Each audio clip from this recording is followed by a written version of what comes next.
Et revoilà le Japon. Un peu vite condamné, au mieux, à une croissance molle, au pire, à la stagnation perpétuelle, la troisième économie mondiale surprend par sa nouvelle vigueur. La croissance est installée depuis 6 trimestres maintenant et la cadence s'accélère pour s'approcher de 2,5% en annualisé. Il s'agit ni plus ni moins de la plus longue période d'expansion de l'archipel depuis celle connue entre début 2005 et la mi-2006.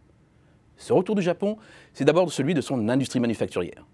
Troisième puissance industrielle mondiale, derrière la Chine et les États-Unis, en termes de richesse créée, le Japon est sur le point d'effacer les conséquences à la fois de la plus grande récession depuis la Deuxième Guerre mondiale et de Fukushima.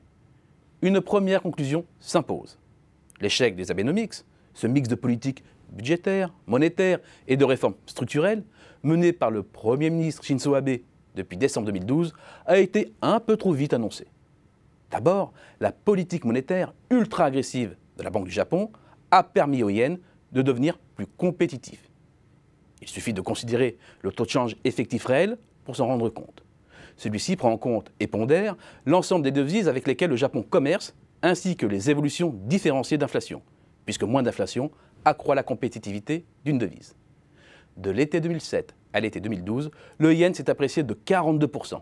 Autant dire qu'avec une telle flambée, exporter devenait mission impossible et délocaliser en périphérie, dans les pays à bas coût, une priorité.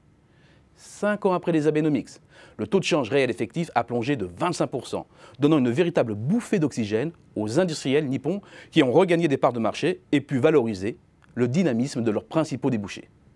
Le commerce extérieur a ainsi servi d'amorce au redécollage de l'économie, en contribuant de façon décisive à la croissance du pays, alors qu'il était, jusqu'en 2013, un boulet.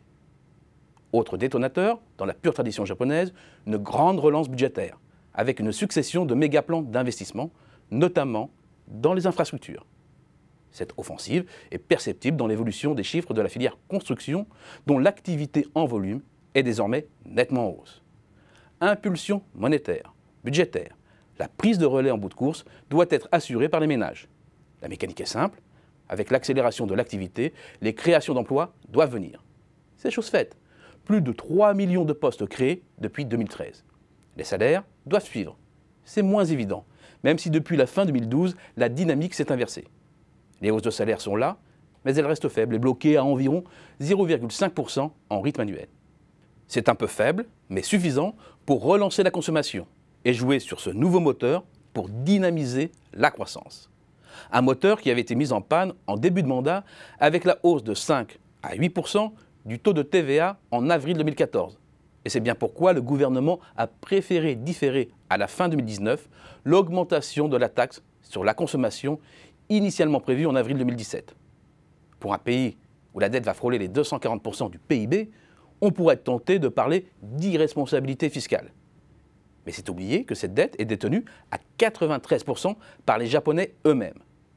Résultat, le Japon est à l'abri du scénario catastrophe où les investisseurs étrangers, inquiets de la capacité de remboursement du pays, fuiraient.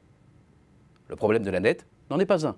Et la priorité, c'est bien de sortir de la spirale déflationniste pour durablement dépasser les 2% d'inflation, et il reste encore du chemin. Audacieux, téméraires ou insensés, les Abenomics ont le mérite de donner une leçon de volontarisme.